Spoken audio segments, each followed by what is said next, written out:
Hello student, welcome back to MS career academy. मेरा नाम है मनीष राणा और आज हम देखने वाले हैं क्लास 9th का मैथ। तो यहाँ पर आज हम क्लास 9th के मैथ की शुरुआत कर रहे हैं, जिसका पहला चैप्टर है जिसका नाम है संख्या पद्धति। तो आज से हम निर्माण बैच है ये हमारा क्लास 9th के लिए, जिसकी हम 1 जून से शुरुआत कर रहे हैं। तो अगर चैनल पे आप नए हैं तो प्लीज़ चैनल को सब्सक्राइब कर लें और बेल आइकन को प्रेस कर लें और अपनी तैयारी हमारे साथ जुड़ करके आप शुरू कर सकते हैं। तो हम आज से अपने चैनल पर निर्माण बैच लेके आए हैं क्लास 9th के लिए, और क्लास 10th के लिए भी हमने एक दिशा नाम से बैच शुरू आगे 1-2 दिन में हो जाएगा। तो यहाँ पर हमारे चैनल पर आपको क्लास 9th और 10th के लिए मैथ की संपूर्ण तैयारी करवाई जाएगी 2021-22 के लिए। तो यहाँ पर आप हमारे चैनल से जुड़ सकते हैं और अपनी तैयारी को बेहतर कर सकते हैं। तो यहाँ पर आज मैं आपको इस चैप्टर के बारे में, जो जैसे इस चैप्टर का नाम है संख्या पद्धति, तो इस चैप्टर को पढ़ने से पहले आपको संख्याओं का ज्ञान होना चाहिए। तो आज हम सारी संख्याओं के बारे में आपको नॉलेज देंगे कि कैसी संख्याएं होती हैं। इस चैप्टर को पढ़ने से पहले अगर आप इन संख्याओं के बारे में अच्छे से जानकारी नहीं रखते हो तब आपको इस चैप्टर में परेशानी हो सकती है। इसलिए हम आज आपको सारी संख्याओं के बारे में अच्छे से बताएंगे। तो प्लीज़ चैनल को सब्सक्राइब कर लें और बेल आइकन को प्रेस कर लें। और हम अपने चैनल पर बहुत ही सिंपल तरीके से आपको मैथ की तैयारी कराने वाले हैं। तो चलिए फिर आज की वीडियो को शुरू करते हैं। तो सबसे पहले हम संख्या को जानेंगे, वो है प्राकृतिक संख्या। तो प्राकृतिक संख्या क्या होती है? प्राकृतिक संख्या, तो यहाँ पर प्राकृतिक संख्याओं को हम सबसे पहले जानेंगे। तो इसे हम प्राकृत संख्या भी कहते हैं। प्राकृत संख्या, तो आपको चाहे कहीं पर प्राकृतिक संख्या या प्राकृत संख्या लिखा दिख जाए तो इसका मतलब एक ही होता है। इसे इंग्लिश में नेचुरल नंबर कहते हैं। Natural number. तो सबसे पहले हम इस संख्या को जानते हैं कि क्या होती हैं, कैसे होती हैं।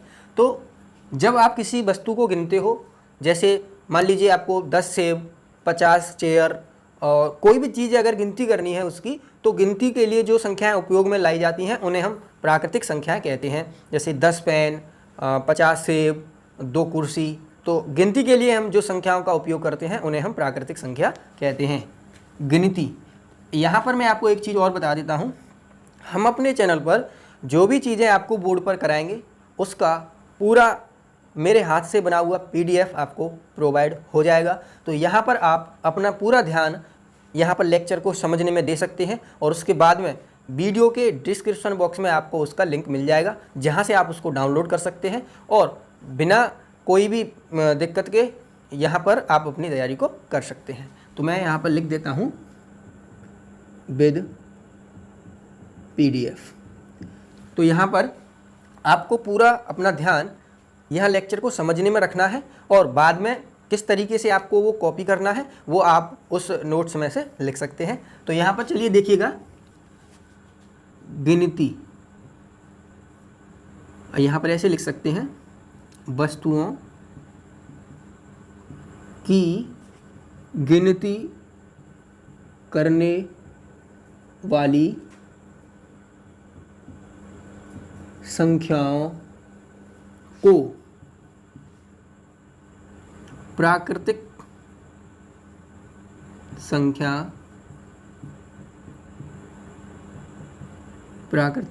कहते हैं। तो वस्तुओं की गिनती करने वाली संख्याओं को हम प्राकृतिक संख्याएं कहते हैं। तो यहाँ पर ये आपकी अच्छी तरीके से समझ में आ गया होगा। इसे हम कैपिटल N से व्यक्त करते हैं, कैपिटल N।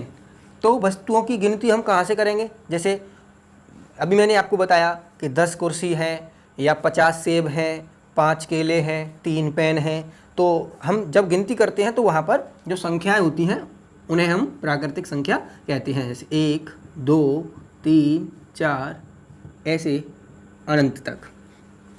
तो ये जो संख्याएं हैं ये कौन सी संख्याएं हैं? प्राकृतिक संख्याएं हैं।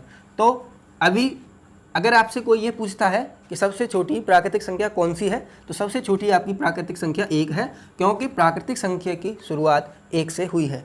और अगर कोई पूछे कि सबसे बड़ी प्राकृतिक संख्या कौन सी है, तो आप बताएंगे, उसे हम डिफाइन नहीं कर सकते हैं, वो हम नहीं बता सकते हैं कि वो कौन सी है, तो आप वहाँ पर क्या बताएंगे, अपरिभाषित, वो डिफाइन नहीं है। अब आगे अगर कोई पूछे, मान लीजिए मैं बता देता हूँ आपको,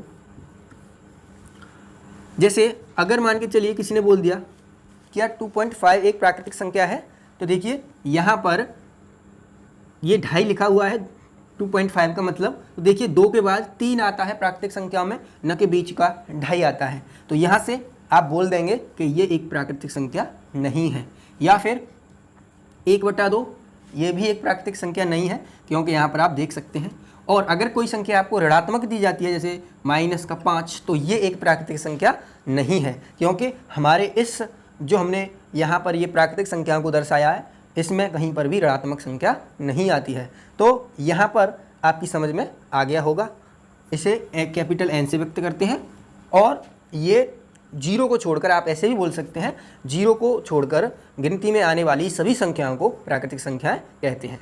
तो यहाँ पर ये आपको अच्छी तरीके से समझ में आ गया होगा। अब हम नेक्स्ट अपना देखते हैं कि नेक्स्ट कौन सी संख्या है। तो आगे देखते हैं हम पूर्ण संख्या। पूर्ण संख्या जिसे हम इंग्लिश में कहते हैं होल नंबर।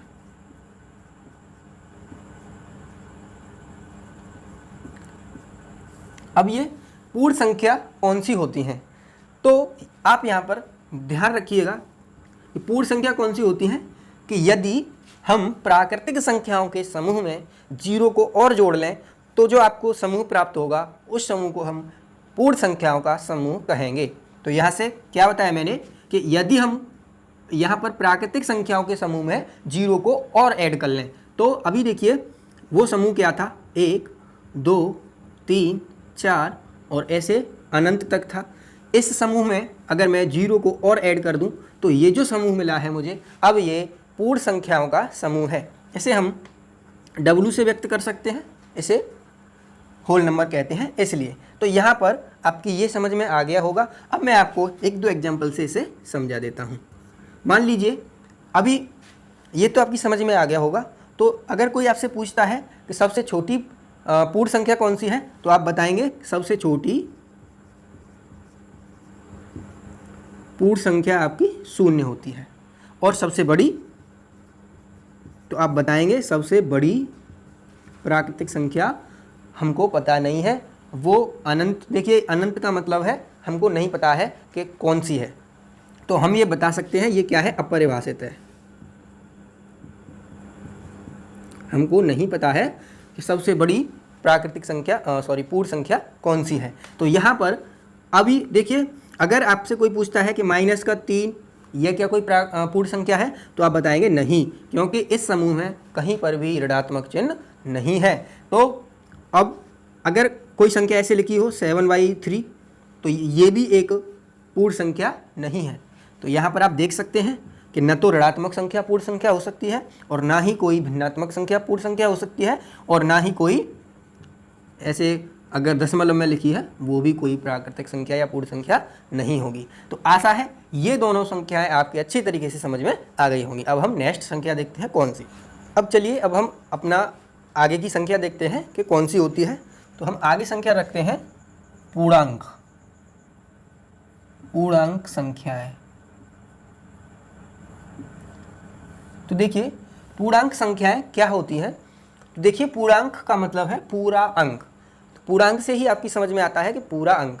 तो अगर यहाँ पर हम क्या परिभाषा बनाएंगे कि अगर हम पूर्ण संख्याओं के समूह में क्या बनाएंगे, हम पूर्ण संख्याओं के समूह में प्राकृतिक संख्याओं के ऋणात्मक मानों को और जोड़ लें, तो जो प्राप्त समूह होगा उसे हम पूर्णांक कहेंगे। अभी मैंने क्या बताया, देखिए कि प्राकृतिक संख्या पूर्ण संख्याओं के समूह में, तो देखिए पूर्ण संख्याओं का समूह क्या होता है, 0 से शुरू होती है, 1 2 3 4 5 और ऐसे प्लस अनंत तक चलेगी ये। इसमें हम क्या जोड़ लें, प्राकृतिक संख्याओं के ऋणात्मक मान को तो यहाँ पर ये क्या होगा, -1, -2, -3, -4 ऐसे, और कहाँ तक लेके जाएं, अनंत तक। तो ये जो आपको समूह मिलेगा, इस समूह को हम पूर्णांक संख्याएं कहेंगे। तो यहाँ पर ये चीज़ आपकी अच्छे तरीके से समझ में आ गई होगी। तो इसको मैं आपको बता देता हूँ, इसे इंग्लिश में इंटीजर कहते हैं, इंटीजर। तो इसको हम i से व्यक्त करते हैं और कभी कभी इसको z से भी व्यक्त किया जाता है। तो इसको आप i के इक्वल लिख सकते हो और इसे कभी कभी z से भी व्यक्त कर देते हैं। तो यहाँ पर आप ध्यान से देखिएगा, देखिए ये जो समूह है इसे हम कहेंगे धनात्मक पूर्णांक। तो ये क्या है, धनात्मक पूर्णांक। और ये जो आपका समूह है इसको हम कहेंगे ऋणात्मक पूर्णांक, ऋणात्मक पूर्णांक।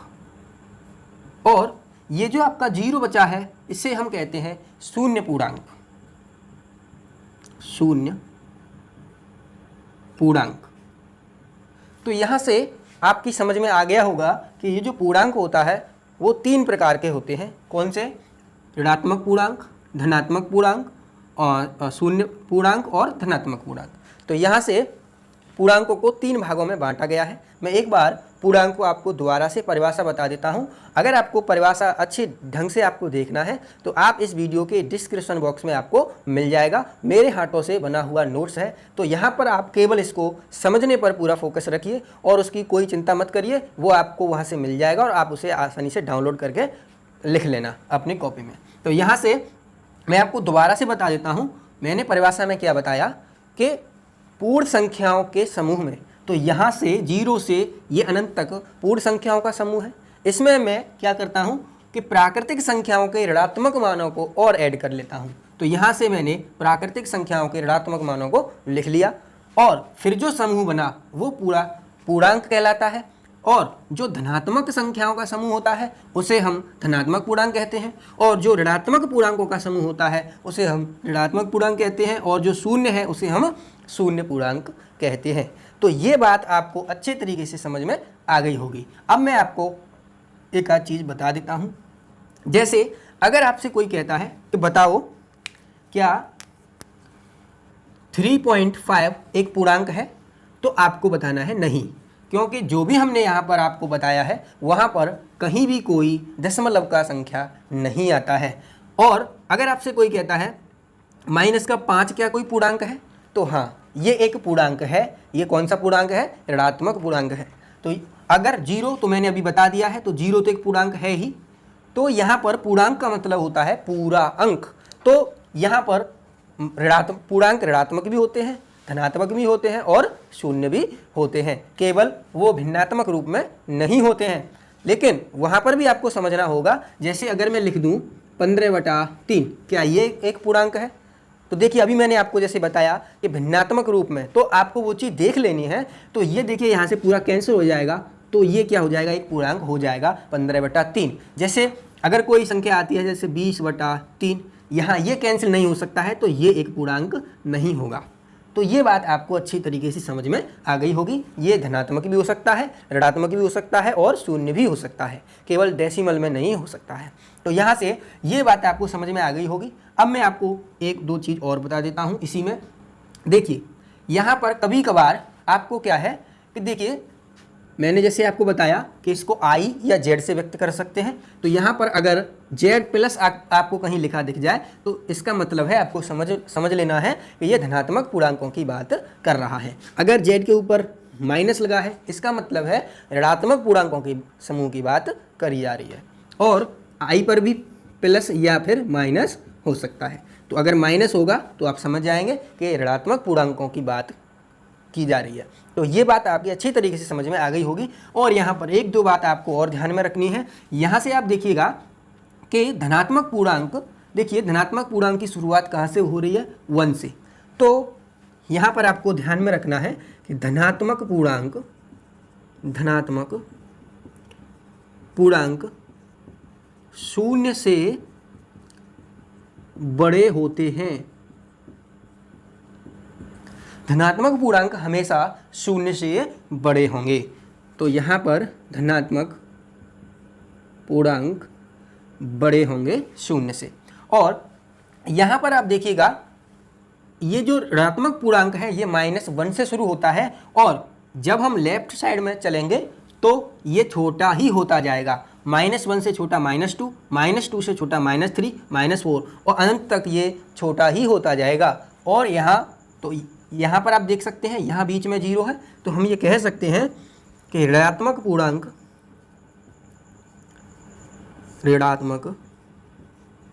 पूर्णांक शून्य से छोटे होते हैं।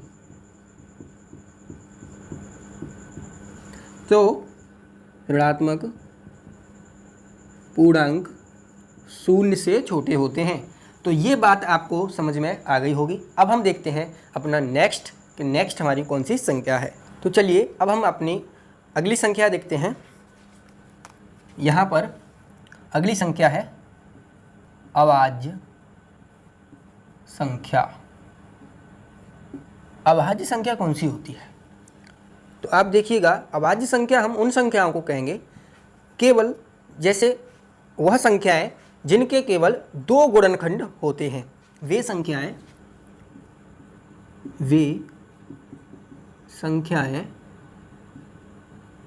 जिनके केवल 2 गुणनखंड होते हैं। 2 गुणनखंड जिन संख्याओं के होंगे उन्हें हम क्या कहेंगे? अभाज्य संख्या है। जैसे देखिए 2, 3, 5, 7 और आपका 13, 11 भी है। तो यहाँ पर आगे ये ऐसे ही चलती जाती है आगे को, तो आगे अनंत तक लिख सकते हैं क्योंकि हमें नहीं पता है कि आगे कौन सी संख्या आएगी। तो यहाँ पर आप देखिएगा अगर आप देखो 2, तो 2 में केवल 1 से भाग जाता है 1 से और स्वयं 2 से जाता है। तो यहाँ पर वे संख्याएं जिनके केवल 2 गुणनखंड होते हैं, कौन से? एक तो वो स्वयं होता है और एक 1 होता है। तो यहाँ पर देखिए 2 में केवल 2 से जाएगा और 1 से जाएगा, तो इसके 2 गुणनखंड होंगे। 3 को देखिए 3 में केवल 1 से जाएगा और स्वयं 3 से जाएगा। 5 में देखिए स्वयं 5 से जाएगा और 1 से जाएगा। और 7 में देखिए, तो इस प्रकार की संख्याओं को हम कौन सी संख्या कहते हैं? अभाज्य संख्या है कहते हैं। तो ये काफ़ी सिंपल है, आपकी समझ में अच्छे तरीके से आ गया होगा। तो आगे हम देखते हैं सम संख्याएं।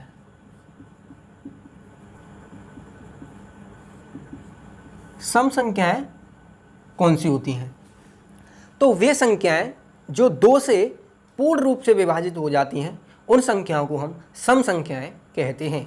2 से विभाजित होने वाली, 2 से पूर्ण विभाजित होने वाली संख्याओं को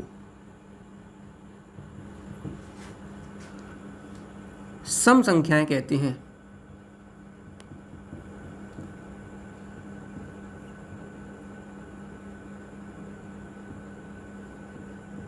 ये भी आपकी समझ में आ गया होगा कि 2 से जो संख्याएं पूर्ण रूप से विभाजित हो जाती हैं उन्हें हम क्या कहते हैं? सम संख्याएं कहते हैं। तो जैसे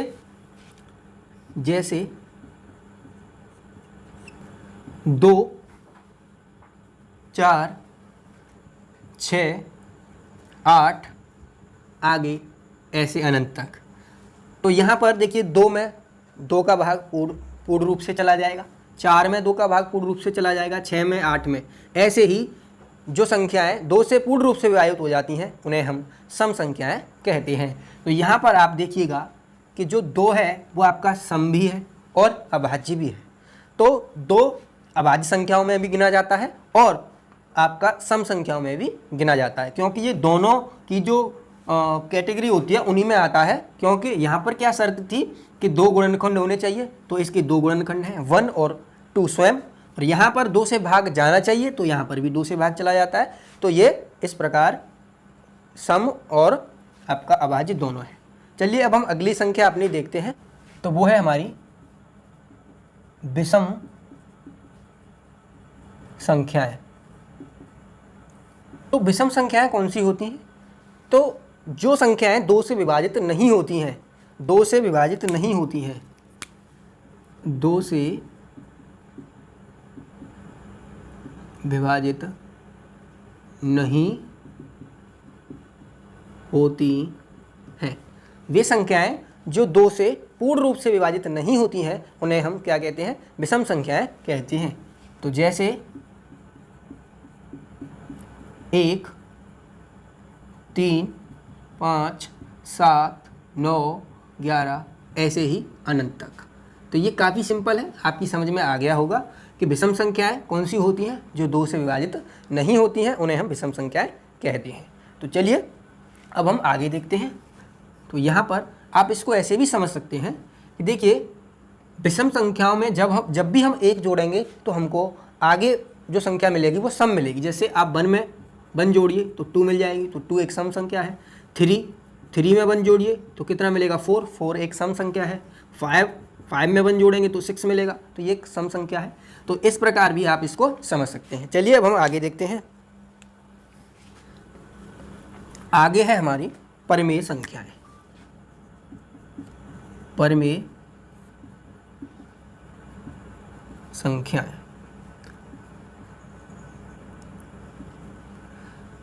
इंग्लिश में हम कहते हैं रेशनल नंबर।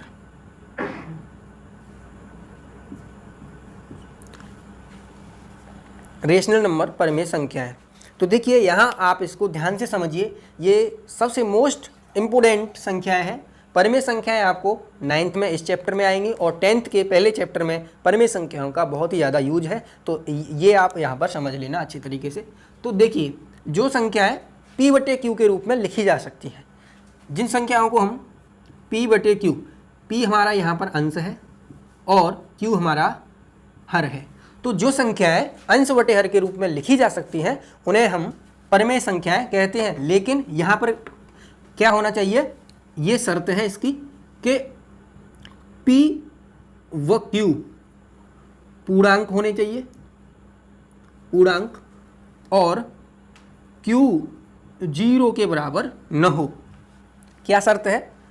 कि P और Q यानी अंश और हर आपके पूर्णांक होने चाहिए। पूर्णांक वो ऋणात्मक ही हो सकता है, शून्य भी हो सकता है और वो धनात्मक भी हो सकता है। तो यहाँ पर P और Q पूर्णांक होने चाहिए और यहाँ पर Q आपका यानी हर आपका शून्य नहीं होगा, आपका अंश शून्य हो सकता है। क्योंकि अगर आप किसी भी संख्या में 0 से भाग लगाते हैं तो वहाँ पर उसको आप परिभाषित नहीं कर सकते हैं, इसलिए आपका Q 0 के बराबर नहीं होना चाहिए। और एक और इसमें कैटेगरी होती है, इसकी शर्त होती है कि P व Q क्या होना चाहिए? सहअभाज्य संख्या, सहअभाज्य संख्या होनी चाहिए। को प्राइम नंबर बोलते हैं।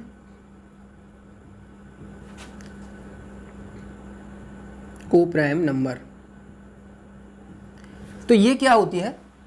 जैसे अगर मैं 2 और 3 लिखूं तो यहाँ पर जब मैं 2 और 3 के गुणनखंड करूँगा तो यहाँ पर इन दोनों के गुणनखंड में से मुझे कोई भी उभयनिष्ठ गुणनखंड नहीं मिलेगा। जब मैं इनके अभाज्य गुणनखंड करूँगा तो देखिए 2 का अभाज्य गुणनखंड करूँगा तो 2 ही है और 3 का अभाज्य गुणनखंड 3 ही है।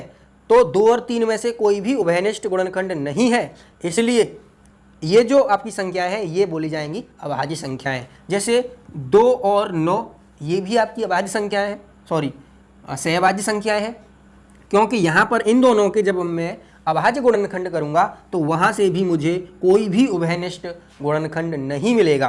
तो यहाँ पर ये क्यों होना चाहिए? तो ये आपको समझ में आ गया होगा। अब मैं आगे आपको इसके कुछ बता देता हूँ और इसकी बात है, जैसे इसे हम स्मॉल r से व्यक्त करते हैं। तो जो आपकी परिमेय संख्याएं हैं उनको हम स्मॉल r से व्यक्त करते हैं। तो स्मॉल r बराबर ये आपकी कौन सी हो जाएंगी, जैसे 1/2, 2/3, 5/2, ये इस प्रकार की संख्याएं जो होती हैं उन्हें हम परिमेय संख्याएं कहते हैं। अभी यहाँ पर बहुत सारा कन्फ्यूजन रहता है कि बताइए कि क्या जीरो एक परिमेय संख्या है? तो आप बोलेंगे है, ये एक परिमेय संख्या है। अब क्यों है मैं आपको बताता हूँ। जैसे जीरो को आप 0/100 लिख सकते हो। तो यहाँ पर शर्त क्या है कि देखिए जीरो और जैसे यहाँ पर ये p है और ये आपका q है, तो ये दोनों पूर्णांक होने चाहिए। तो देखिए यहाँ पर 0 एक पूर्णांक है और 100 भी आपका पूर्णांक है। q 0 के बराबर नहीं होना चाहिए, तो देखिए 0 के बराबर नहीं है और ये सहभाज्य संख्या भी है। तो यहाँ से 0 आपका एक क्या हो जाती है, परिमेय संख्या हो जाती है। यहाँ पर आप इसको 0/-10 भी लिख सकते हैं, तो ये भी एक क्या होगी, परिमेय संख्या होगी। तो क्योंकि पता है आपको कि जब हम 0 में किसी भी संख्या से भाग दें, एनी नंबर, किसी भी संख्या से जब हम 0 में भाग लगाएंगे तो वो 0 ही आएगी। चाहे आप 100 करें, 1000 करें, -10 करें, 50 करें, 100 करें, कुछ भी करें, वहाँ पर जो आपको संख्या मिलेगी बराबर 0 ही मिलेगी। 0 पे जब हम किसी संख्या से डिवाइड करेंगे। तो अभी मैं आपको और बताता हूँ। जैसे बताइए -3/3, ये क्या है?